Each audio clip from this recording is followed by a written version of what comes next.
오늘 Y에서 이제 연결식인데요. 갑자기 야당이 통합 화합을 이야기를 하고 있습니다. 자, 야당이 언제부터 통합 화합을 이야기했다고? 이 통합 화합을 이야기하면서 박 대통령은 국상 중에 국회와 전면전을 선포하겠다. 그 다음에 이렇게 이야기를 하고, 야당은 Y에서의 재평가를 해야 된다. 이러면서 통합과 화합을 이렇게 우리는 가고 있는데 마치 여건이나 대통령은 화합을 하지 않으려고 한다. 이런 식으로 극명하게 대비를 보이고 있는데요. 저는 이 문제에 대해서 조금 웃기는 이야기를 지적하겠습니다. 오늘 아침 신문에 보면 야당이 자기 당사의 회의실 뒤에 처음에 이제 홍보 전문가를 채용해서 야당이 홍보를 이제 아주 좀 더 선진적으로 잘해보겠다고 해서 하다 보니까 YS 사진이 중간에 있고 DJ하고 노무현 전 대통령 사진이 밑에 있다 보니까 난리가 났습니다. 외부에서 굴러들어온 사람이 뭘 안다고 저따위 사진을 벽에 걸었냐, 이래가지고 난리가 났습니다. 누가 당의 주인이냐고 소리를 막 쳤습니다. 그래서 Y에서는 3당 합당을 해가지고 JP하고 더불어서 JP하고 Y에서는 노태우 군부 독재와 손을 잡은 야합한 사람이다. 근데 야합한 사람이 우리 당의 이 사진의 중심에 있을 수 있냐, 이 이야기를 했습니다. 사실 Y스로 보면요, 3당이 합당 이전까지 쭉 신민당, 민주당에서 정치를 해오지 않았습니까?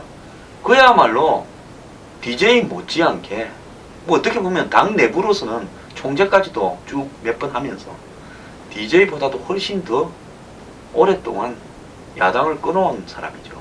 오늘날 새정년의 뿌리, 민주당의 뿌리는 Y에서도 한 축이었습니다. 근데 3당 합당하러 갔다고 Y에서는 야합했다고 이야기하지 않았습니까? 그렇게 따지면요, 97년에 대통령 되려고 JP하고 손잡은 DJ는 야합 아닙니까? JP하고 DJ가 사상이나 이념 가치에서 통하는 게 있는 사람입니까? 극단적인 대척점에 있지요. 그 JP하고 손잡는 거는 야합이 아니고 DJP 연합이고, Y에서가 JP하고 노태우하고 손을 잡은 것은 야합이라고 이야기를 합니까? 어쨌거나요, 그래돼갖고 Y에서 사진은 아예 그냥 의자로 가리가 저 밑에다 쳐박아가지고 이 큰 사진인데 이 뒤에 배경처럼 중간에 Y에서가 있고 DJ하고 노무현 대통령이 있다가 이제 Y에서 사진은 그냥 의자 뒤에 저 구석에다가 빼놓은 겁니다. 그랬던 사람들이 이제는 김영삼 대통령 사진을 다시 이제 올리겠다. 이러면서 이 야당의 그 전략홍보본부장이 정치적 이용이 아니라 이거는 이제 추모다. 그러면서 이번에 이제 Y에서의 장례위원회에 동교동, 상도동이 다 갔다. 또 상도동이, 동교동이 손을 잡고 뭐 앞으로 뭐 예를 들어서 소통과 화합을 할 것이다. 이런 이야기를 막 부각시키고 있습니다. 뭐 그것도 좋습니다. 그래서 거기 앉아있는 이 김무성은 예를 들어서 독재에 항거하는 게 아니라 독재를 찬양하고 있고, 그러면서 그 자리에 앉아있냐, Y에서의 정신의 계승자라고, Y에서가 살아있다면 지금 교과서 문제에 앞장서서 단식 투쟁을 하든지 했을 거다. 이렇게 말하는 문재인 대표의 이야기도 있습니다. 자, 뭐 장사에 먹기 위해서 그렇게 할 수 있는데요. 근데 실제로 지금 내부 집구석을 한번 돌아보십시오. 이 와중에 안철수 의원은 문 대표랑 손 잡는다고 총선에 이길까요? 라고 반문을 했습니다.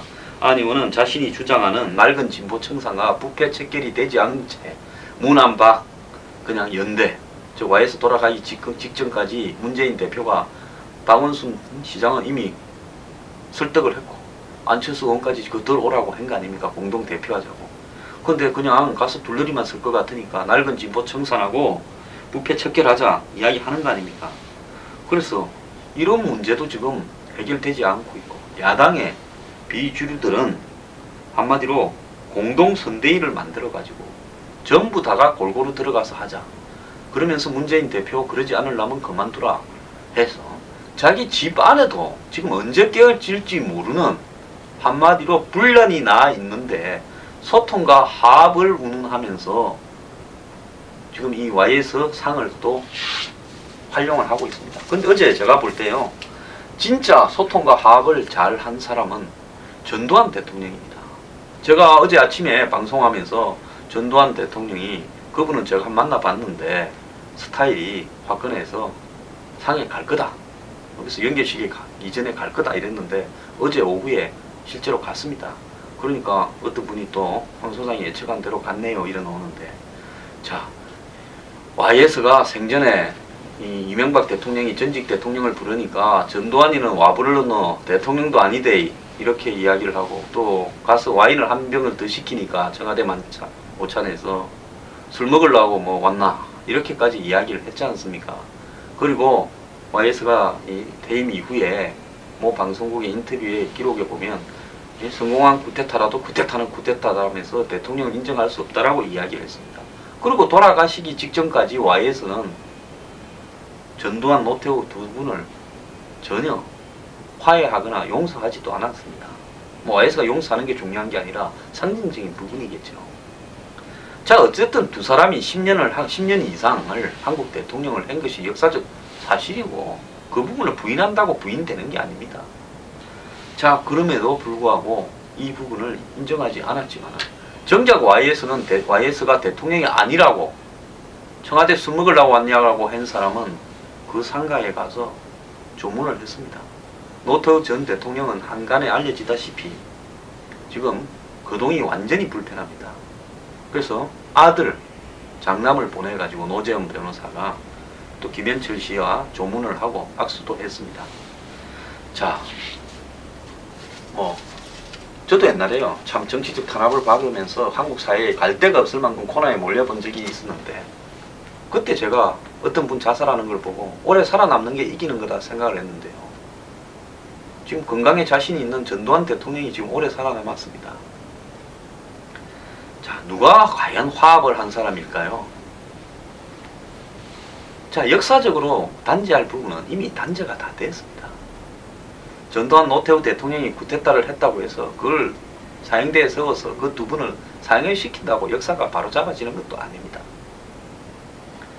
자, 역사적으로 통합과 화합을 이야기한다면 이런 정도까지도 통합과 화합을 할 수 있어야 통합과 화합인데요, 한편으로는 박 대통령이 이 상중에 자신의 독선과 오만을 다 보이고 있다. 강경 발언을 하고 국회를 비판하고 폭력 시위를 비판하고 있다. 그리고 주변에 나쁜 참모가 둘러싸고 있다.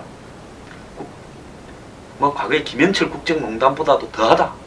이런 이야기들을 하고 있으면서 자기들이 한 두어 달 전까지만 해도 솔직히 말하면 사람 취급도 안 했던 YS를 또 소통과 화합에 끌어들이고 있습니다.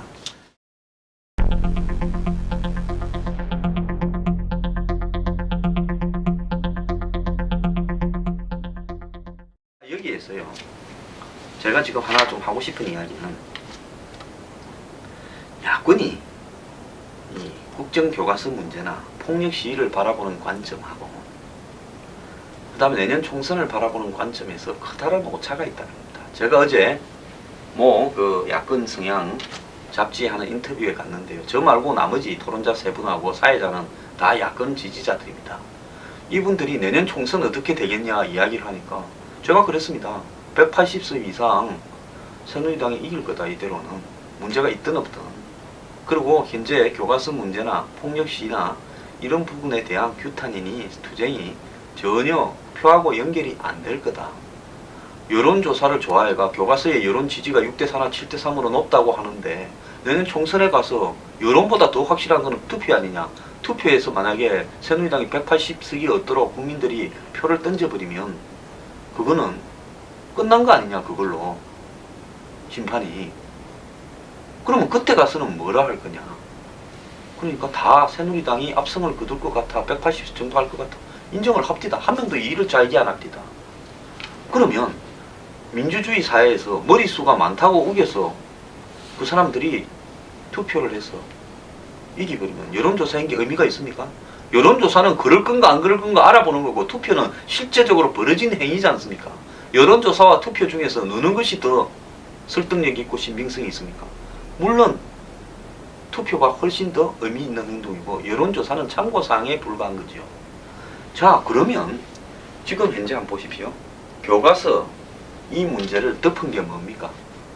민노총의 폭력 시위가 벌어진 이후부터 교과서가 없어져 버렸습니다. 폭력 시위를 뭐 때문에 했는가 하면 교과서 문제가 주요 원인으로 전교조부터 온갖 한국의 좌파, 제야, 진보단체들, 종북단체들 다 모여서 했는데 가장 중요한 안건이 교과서였는데 폭력 시위 하나로 그 뒤부터는 폭력 시위냐 과잉 진압이냐라고 논의가 벌어지고 있지 어디에도 교과서 문제는 없습니다. 여건 조언을 시켜줬어요. 그리고 이 폭력 시위냐 과잉 진압이냐 가지고 대책위원회 만들고 그걸 또 따진다고 또 폭력 시위를 하고 이렇게 이제 계속 되어 가면요. 거기에 이제 뭐 예를 들어서 조계종까지 끼어들어서 정권이 뭐 예를 들어서 이 강경 진압해놓고는 조계사회 공권력을 투입하려고 하느냐 어쩌냐 싸움이 이래 번져가면 이 싸움이 내년 총선까지 가면 누가 제일 웃느냐? 새누리당이 제일 웃습니다. 청와대가 제일 웃고 있을 겁니다. 그러면 자기들도 진다라는 걸 알면 지금쯤 방향을 바꿔가지고 경제가 이렇게 어렵고 자영업자들이 이렇게 힘들게 살고 있고 주거 문제, 월세, 전세가 이렇게 힘들어져 가고 있는데 이런 부분들에 대해서 정부가 뭘 갖다 하고 있느냐 비판을 하면서 뭐 경제 활성화 법안은 우리가 통과시켜 주겠다, FTA도 통과시켜 주겠다. 그런데 경제가 똑바로 됐는지 한번 보자. 이렇게 가야 될 건데요. 그리고 내부에 시원찮은 사람, 막말한 사람, 돈 먹은 사람 다 총천에서 잘라내겠다고 하고 안철수 의원이 예를 들어서 부패한 사람, 막말한 사람 공천에서 잘라내자고 하면 낡은 진보 잘라내자고 하면 내가 문재인 대표라면 내가 차마 내 채권 못 자르지만 그래 당신이 계속 주장해라. 내가 못 이기는 척하고 그거 들어줘서 잘라낼게. 그렇게 가야 총선에 이기는 겁니다. 그런데요 지금 돌아가는 꼴을 보면 저놈의 당에 문재인 대표가 사실상 뒤로 물러나고 여기저기 세력 다 모아서 공동선대위 꾸려가지고 뭐 교과서 문제나 이런 거 좀 적고 국민들이 가장 원하는 안건을 앞에 내세워서 총선에 이길 가능성은 거의 없고 집구석이 두 당으로 갈라질 가능성은 거의 100%라는 걸 어제 앉았던 토론자들도 야권 성향 토론자들도 다 인정을 해요. 자 이렇다면요 새누리당이 뭘 잘한 것도 없는데 선거 180석 이겨보십시오. 나라가 국민들이 어떻게 되겠습니까? 야권이 자극을 주고 여권도 더 잘하려고 국민의 입장을 반영하는 쪽으로 변화해가고 이렇게 총선이 치러져야 되는데 아무 자고도 쓸모도 없는 폭력 시위 그 다음에 교과서 문제 이런 데 몰두하면서 가는데 막상 그 당 주변에 있는 정치 전문가들은 총선은 다 질 거라고 이야기를 하고 저런 당은 두 개로 갈라질 거라고 보고 있습니다. 그러면 호남에서야 자기들끼리 나눠먹는다 치지만은 수도권에서 뭐 100표, 2, 3천 표 차로 성패가 갈리는 지역이 수도권에 한 20군데는 될 건데 거기서 두 개로 갈라지면 새누리당이 다 독식하겠죠. 서울이나 경기도에. 자, 그럼에도 불구하고 나눠먹을 생각을 안 합니다. YS의 정신을 받아서 소통과 화합을 하자고 하면 당 내부에 공천이나부터 시작을 해서 이런 부분을 명분이 있게 문제 있는 사람은 이만큼 돌이내고 나머지 사람은 계파를 떠나서 공천을 정말 합리적으로 해서 소통과 화합을 해서 골고루 다른 계파도 존중하면서 하자. 이게 소통과 화합의 정신인데요. 소통과 화합을 여당이 소통과 화합을 안 하고 대통령이 소통과 화합을 안 한다고 비난을 하면서 자기들은 정말로 야당의 비판적인 국민들과 소통과 화합도 안 하고 있고 집구석 내부에서도 쌈질에 바빠서 패권에 잡아 총 공천이라는 그 좋은 국회의원 자리에 눈이 멀어서 소통과 화합을 하고 있지 않습니다. 이러는 야당이 과연 총선을 이길 수 있을까요? 그래서 김영삼 대통령 사진 어울리는 게 중요한 게 아닙니다. 그 다음에 박근혜 대통령을 빈정거리면서 YS는 그래도 참모들 말을 잘 들었고 밑에 있는 비서관이나 심지어 뭐 YS가 일반 자기가 잘 아는 동네 사람하고도 대통령 때 소통을 했다 하면서 YS 미담을 굉장히 만드는데요. 근데 박근혜 대통령은 청와대에 앉아있는 비서실장이나 수석도 보고를 제대로 못한다. 이런 기사를 지금 야권 매체들이 쏟아내고 있고 야당도 이야기를 합니다. 그리고 이 국가장 중에 대통령이 국민을 상대로 국회를 상대로 전면 전쟁을 벌이고 있다. 이렇게 이야기를 하면서 도대체 자기들은 뭘 하냐는 겁니다. 그러니까 남보고 뭐라 하기 전에 소통과 화합을 당 내부부터 좀 하라고 말하고 싶어요. 안철수 의원이나 박지원, 그 다음에 지금 뭐 주성용, 뭐 이런 사람들 달래고 천정배, 박주선 탈당한 사람들 달래고 그러면서 양보할 거는 양보해서 공천도 좀 양보하면서 올바른 기준을 정해서 정리하는 일도 못하면서 감히 무슨 상도동과 동교동 화합 주장하고 두 달 전에 뭐 사람도 아니라고 폄하하던 YS를 이제 와가지고 김현철 공천을 주니 안 주니 합니다.